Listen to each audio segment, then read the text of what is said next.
প্রিয় শিক্ষার্থীবৃন্দ, আসসালামু আলাইকুম। সিসিইআর মডেল কলেজ কর্তৃক আয়োজিত অনলাইন ক্লাসে তোমাদের জানাচ্ছি আন্তরিক অভিনন্দন ও শুভেচ্ছা। আশা করি আল্লাহ তাআলার অশেষ রহমতে তোমরা সবাই ভালো আছো, সুস্থ আছো। আজকে আমরা হিসাব বিজ্ঞান প্রথম পত্রের চতুর্থ অধ্যায় অর্থাৎ রেওয়ামিল নিয়ে আলোচনা করব। ইতিমধ্যেই ওদের থেকে বেশ কিছু লেকচার দেওয়া হয়েছে। আজকে আমরা একটি বোর্ডের প্রশ্ন সমাধান করব। এটি সিলেট বোর্ড 2019-এর প্রশ্ন। তোমরা প্রশ্নটি বোর্ড দেখতে পাচ্ছ। মিস্টার ইকবালের 2018 সালের 31শে ডিসেম্বর তারিখের খতিয়ান উদ্ধৃতগুলো নিম্নরূপ: মূলধন 40,000 টাকা, চলতি হিসাব 7,100 টাকা, প্রাপ্য হিসাব 32,000 টাকা, অনাদায়ী পাওনা সঞ্চিতি 1,050 টাকা, প্রদেয় হিসাব 12,500 টাকা, নগদ তহবিল 9,150 টাকা, অনাদায়ী পাওনা 1,900 টাকা, ব্যাংক ওভারড্রাফট 2,400 টাকা, মজুত পণ্য 31/12/18 অর্থাৎ সমাপনী মজুত পণ্য 14,600 টাকা, নগদ তহবিল 4,800 টাকা, শিক্ষানবিশ সালামি 800 টাকা, ক্রয় 1,05,000 টাকা, বিক্রয় 1,20,000 টাকা, মজুত পণ্য 1/1/18 অর্থাৎ প্রারম্ভিক মজুত পণ্য 15,000 টাকা, অগ্রিম প্রাপ্ত ভাড়া 3,400 টাকা এবং বিনিয়োগের বকেয়া সুদ 10,000 টাকা। এই হচ্ছে আমাদের প্রশ্ন উদ্ধৃতগুলো, খতিয়ান উদ্ধৃতগুলো। প্রশ্নে চেয়েছে রেওয়ামিলে অন্তর্ভুক্ত হবে না এমন দফা নির্ণয় করো। খতে চেয়েছে চলতি সম্পদ চলতি দায়ের পরিমাণ নির্ণয় করো এবং গতে একটি রেওয়ামিল তৈরি করতে বলছে। কতে রেওয়ামিলে অন্তর্ভুক্ত হবে না এমন লেনদেনগুলো এমন দফা নির্ণয় করো। আমরা প্রথম ক্লাসে কিন্তু রেওয়ামিলে কী কী জিনিস অন্তর্ভুক্ত হয় না সেই বিষয়ে কিন্তু আলোচনা করা হয়েছিল। তোমরা জানো প্রারম্ভিক সম্পত্তি অর্থাৎ প্রারম্ভিক হাতে নগদ ব্যাংক জমা এগুলো আসে না, আর সমাপনী মজুত পণ্য রেওয়ামিলে আসে না। তো আমরা এখানে দেখতে পাচ্ছি এখানে মজুত পণ্য 31/12/18 অর্থাৎ সমাপনী মজুত পণ্য, এটা একটু তোমরা ঘর করে নিও বিবরণ টাকা নিয়ে, আমি সংক্ষিপ্ত করে লিখলাম। মজুত পণ্য এটা 31/12/18 অর্থাৎ সমাপনী মজুত পণ্য রেওয়ামিলে আসে না, তোমরা জানো। এটা কত টাকা? এটা 14,600 টাকা। আর এই যে নগদ তহবিল 1/1/18 প্রারম্ভিক হাতের মতো, এটাও কিন্তু আসে না, আমরা জানি। নগদ তহবিল এটা 1/1/18 অর্থাৎ প্রারম্ভিক নগদ তহবিল 4,800 টাকা। এই দুইটা এন্ট্রি কিন্তু নগদান বইটা রেওয়ামিলে আসে না, আমরা জানি। এটা আমরা যোগ করে দিব। এটা যোগ করলে একটা রেজাল্ট আসবে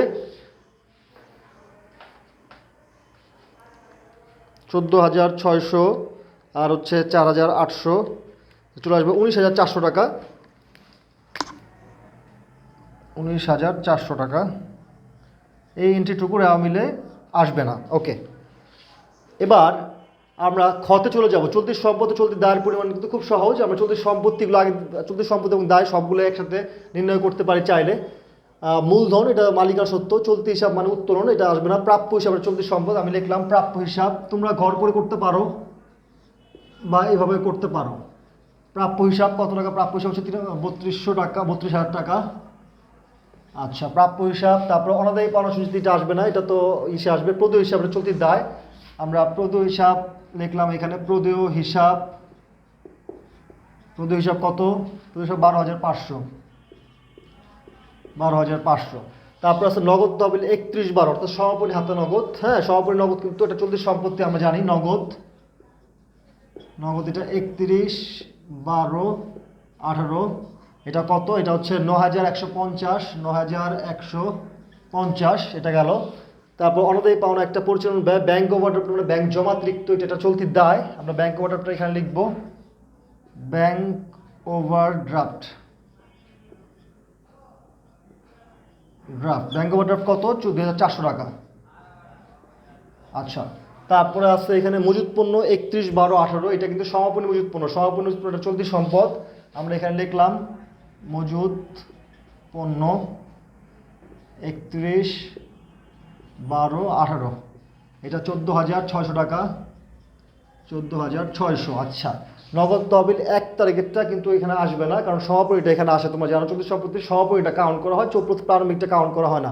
শিক্ষানবিশ সালামি একটা অপরিচালন আয়, ক্রয় একটা ব্যয়, বিক্রয় একটা আয়, মজুত পণ্য 1/1/18 মুনাফা জাতীয় ব্যয়, অগ্রিম প্রাপ্ত ভাড়া, অগ্রিম ভাড়া পাইছো, প্রাপ্ত ভাড়া এটা কিন্তু একটা দায়। অগ্রিম প্রাপ্ত ভাড়া এটা কিন্তু একটা দায়।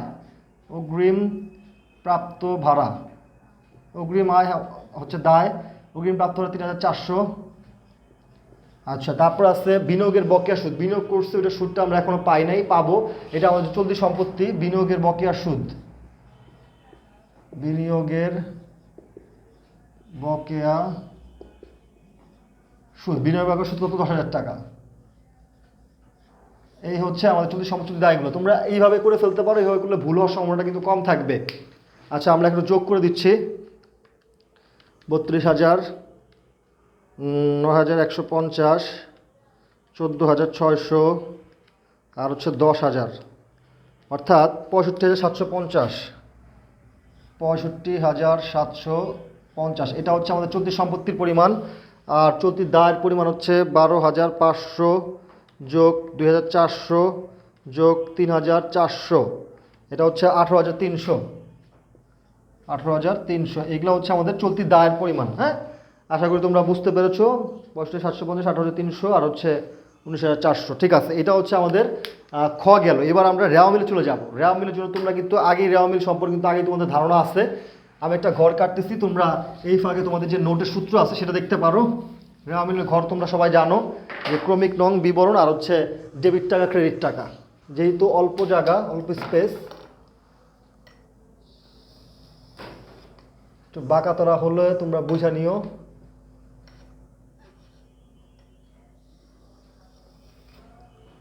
হ্যাঁ, পাঁচটা শেষে একটা ক্রেডিট টাকা থাকে। ক্রেডিট টাকা, এই হচ্ছে তোমাদের ডেবিট টাকা। তারপর একটা জাবেদার পৃষ্ঠা থাকে, জাবেদার খতিয়ান পৃষ্ঠা, হ্যাঁ জাবেদার পৃষ্ঠা থাকে। আর হচ্ছে খতিয়ান পৃষ্ঠা থাকে। আর হচ্ছে তারিখ থাকে একটা, এই ক্রমিক নং থাকে। তাহলে এইটা আমরা ঠিক করে নিচ্ছি। প্রথমে থাকে কি? ক্রমিক নং থাকে। ক্রমিক নং অর্থাৎ 1, 2, 3 এইগুলা। তারপরে হিসাবের নাম,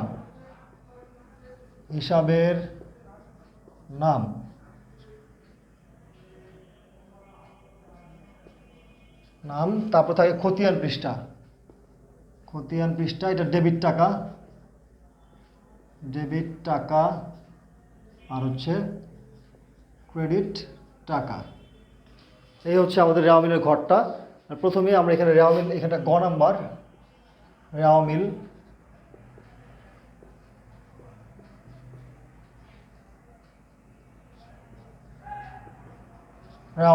ওকে, সংক্ষিপ্ত লিখলাম। আমরা সিরিয়ালে সবগুলো লিখবো, লেখার পরে লিখবো। আগে লিখি। 1 নাম্বার আছে মূলধন। আচ্ছা, মূলধন 40,000 টাকা। মূলধন কিন্তু এটা মালিকা সত্ত্ব। মালিকা সত্ত্ব সবসময় ক্রেডিট হয়। এটা 40,000 টাকা আমি লিখে ফেললাম, এই 40,000 টাকা। আচ্ছা, তারপর আছে চলতি হিসাব। চলতি হিসাব তোমরা অনেক কিছু পরিচিত না চলতি হিসাব সম্পর্কে। এটা কিন্তু উত্তোলন। চলতি হিসাব কথার অর্থ হচ্ছে এটা উত্তোলন। তাহলে চলতি হিসাব, উত্তোলন কিন্তু ডেবিট হয় আমরা জানি। চলতি হিসাব কত? 7,100 লিখলাম। চলতি হিসাব পর আছে প্রাপ্য হিসাব। চলতি সম্পত্তি আমরা জানি। প্রাপ্য হিসাব কত? প্রাপ্য হিসাব হচ্ছে 32,000 টাকা। এটা চলতি সম্পত্তি কিন্তু ডেবিট হয় আমরা জানি। প্রাপ্য হিসাব। তারপরে কি আছে? অনাদায়ী পাওনা সঞ্চিতি। অনাদায়ী পাওনা ডেবিট হয় আর অনাদায়ী পাওনা সঞ্চিতি ক্রেডিট হয় আমরা জানি। 4 অনাদায়ী পাওনা সঞ্চিতি।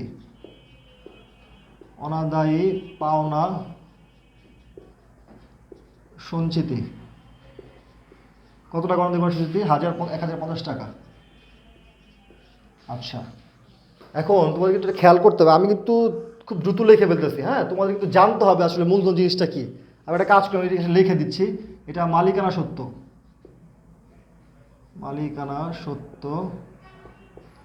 এটা উত্তোলন। হ্যাঁ, উত্তোলন।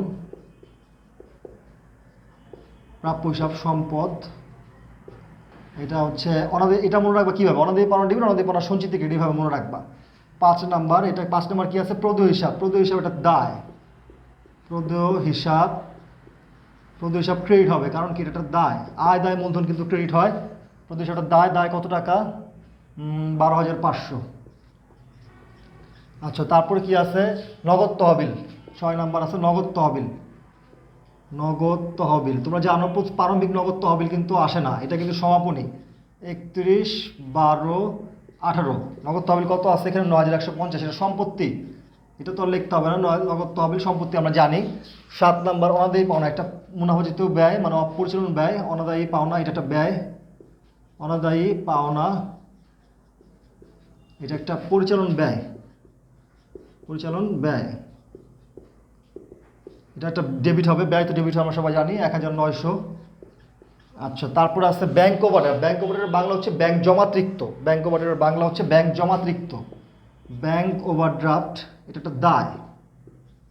ব্যাংক ওভারড্রাফট এটা একটা দায়। কেন দায়? ব্যাংক জমাতৃপ্ত দায়, ঋণের মতোই তো, তাই না?